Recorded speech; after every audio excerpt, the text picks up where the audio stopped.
What's up, good people, and welcome to the Elephant Wisdom Podcast. This is your podcast for motivation, inspiration, and domination, so dominate or don't, it's up to you. I'm your host, Hark Jos L. I am the CEO of Sons of SP Phillips, and today we're making room for the truths that we often keep buried. This episode is an invitation to get real, to honor honesty, and to recognize healing as something tangible. It is the month of May, and that means it is Mental Health Awareness Month, and I feel like this is the perfect time to talk about something deeply human, and that is the lie we tell others when we say we're okay, but we're not. Before this episode begins, I want to say that this episode is brought to you by Sons of SP Phillips. Sons of SP Phillips is an online boutique that sells new and slightly used designer and name brand clothing and apparel for men and women. Go to www.sonsofspphillips.com to get 70% off on most items. Any purchase over $45 gets free shipping. Sonsofspphillips.com. Also check out our line of custom items and accessory and apparel for men and women. Go there today. Follow us on all social media platforms at Sons of SPP, and make sure you like, follow, and subscribe to this podcast episode. So let's go ahead and jump right in. So first off, I want to touch on what inspired me to do this episode. I was reading this book that was written by Roger Ailes with John Crosher, and Roger Ailes is the president of CNBC, and he's also been a media advisor to George Bush and Ronald Reagan, and he was instrumental in getting them prepared for news conferences and TV debates that helped them win the elections. And he's also a top consultant for businesses and entertainment leaders. And in his book, he just reveals some secrets of communication that's helped win elections, promotions, and customers. And the reason why I'm reading this book, because I am on a constant journey to better myself as a podcast host and as a media personality. So whether it's reading books like this or practicing on my enunciation of words or any other way that I can expand my vocabulary a little bit more, I feel like as a serious podcast host, there's always some type of work you can do to be better at your craft that you're passionate about. So reading this book, I came across a page early in one of the chapters as I was reading, and it kind of sparked me to come up with the title of this episode, To Lie When You Are Not Okay, because it is something that I do. It is something that I have done for the past year, as I've been dealing with quite a few things. And so in this episode, we're just gonna expound on what it is to lie when you're not okay, and we're going to get some medical professionals' interpretation of what it means to lie when you're not okay. Some things that I've looked up that can help us going forward. If it can't help you, I'm sure it can help somebody. So I'm going to jump in right here. The name of this book is called You Are the Message, Getting What You Want by Being Who You Are. And early in the book, like page 52, 53, there was a section called Between the Lines. So it's a couple paragraphs, and I want to read this and let you know, like I said, this is what inspired my creation of this episode for Mental Health Awareness Month. I was recently visiting at a friend's home, and his wife came into the room, and I said, "How are you?" As she answered gaily, "I'm fine." Her eyes shifted away from me. She continued, "Everything's great. How are you?" But her voice was falsely gay, very forced and high-pitched, very tight. I knew there was some problem. The nature of the problem isn't important, but this situation illustrates my point. While her words said everything was all right, everything else about her said she was under a tremendous amount of stress. I noticed throughout the evening that when she was talking naturally about an abstract subject, her pitch was comfortable and much lower. Whenever the subject turned to her personal life or her relationship with the family, however, her pitch went up dramatically and her voice tightened. By her forced, determined effort to project that everything was okay, she instead revealed the information which she was so desperately trying to hide, that things weren't all that great. You've probably been in a situation where you've read tension between two other people. although they weren't even speaking directly to each other, much less arguing overly. You sensed hostility. Or have you ever been sitting in a room with your back to the door and sensed when someone else entered, even though you didn't hear them? So this part of the book is what I read and where I immediately stopped and started preparing this episode.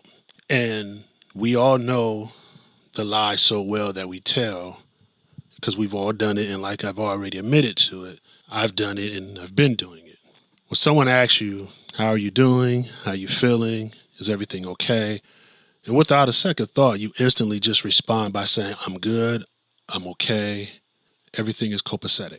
You do that knowing that your chest is heavy, knowing that your mind is loud and racing, and even when things are far from okay, you spit out this quick little lie to protect yourself. For a lot of people, this tiny automatic lie becomes armor. It becomes a way to stay functional, and it becomes a way to avoid being seen too deeply. The truth is that when we deny our reality, we don't just lie to others, we start lying to ourselves, and we start putting up a shield and begin shielding ourselves from our own truth. And we do that because admitting the truth feels risky, because being vulnerable can feel like exposure, and that's uncomfortable in a society that praises composure. Because if we say out loud, I'm not okay, it automatically becomes real. So we build these emotional shields upon ourselves. We smile when we want to cry. We distract ourselves by overworking ourselves with humor, with silence. And then we convince ourselves that the problem that we're having emotionally is not bad enough to talk about. But those shields that we build up to avoid this reality, they don't protect us. They actually disconnect us. So after some research that I've done, a lot of mental health professionals call this emotional suppression or self-silencing. And they say that suppressing emotions doesn't erase them, it intensifies them. And over time, this denial can lead to burnout, anxiety, depression, and even physical illnesses. So I went on the website at National Alliance of Mental Illness, NAMI.org, and they warn that suppressing distress and invalidating our own emotions doesn't just keep pain hidden. It can cause dysregulation in thinking and behavior, making it harder to process your struggle. But on the flip side of that suppression, healthy emotion regulation is key to maintaining mental wellness. NAMI.org's research reinforces that using coping strategies during difficult moments reduces anxiety and builds resilience. Hiding your struggles might feel like the brave thing to do, but there's a high cost to that. The real bravery is found in being honest with yourself. If you're saying, hey, I'm not doing great right now, I'm overwhelmed, I need support. Acknowledging pain doesn't make you weak, it makes you human. And in that humanity, we find a connection, that very thing that helps us heal. NAMI.org's In Every Story, There's Strength campaign reminds us sharing personal experiences can be a powerful step toward healing, both for ourselves and others silently struggling. We have to understand that suppressing our emotions doesn't just impact your mental health, it has real consequences on your physical being. So further information I found on websites like Coda.com and an article on Time Magazine's website. Coda.com stated, with chronic illness and inflammation, long-term emotional suppression disrupts the nervous, endocrine, immune, and digestive systems, raising your cortisol levels and increasing the risk of heart disease and autoimmune disorders. They also educated the fact that your body keeps score. Research shows that repressed emotions manifest physically, leading to digestive issues, migraines, muscle tensions, and chronic pain conditions. The Time magazine article had a discussion about women and self-silencing, and their studies link emotional suppression in women to higher rates of autoimmune disease, heart disease, chronic fatigue, and even premature death. Now, all this matters because ignoring your emotional pain forces the body to carry the burden. When we suppress emotions, we increase our risk of burnout, anxiety, and physical illness. So going forward, we have to get used to using practical wisdom and honor our bodies. We have to check in with ourselves daily. And we have to ask ourselves, how am I really feeling? And don't rush to answer that. Just listen to yourself when you go to answer it. And next, we need to recognize the warning signs, the chronic headaches, the digestive issues, the fatigue, muscle tension. All of them stem from emotional suppression. All of these are things I've been suffering from over the past year. Give yourself permission to not be okay and to say it. Struggling doesn't make you weak. Naming it makes you stronger. Share selectively, but be authentic when you're sharing. Choose someone safe to talk to. Healing begins in honest conversations.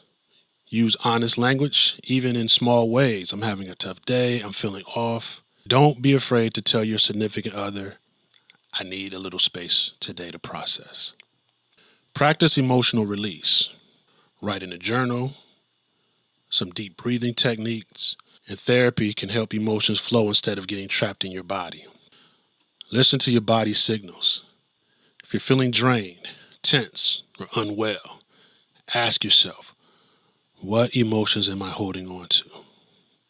Break the cycle of self-silencing. It's not strength, it's survival mode.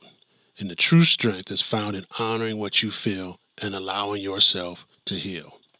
Seek professional support when needed. Therapy is not a last resort. It is a courageous first step towards wellness.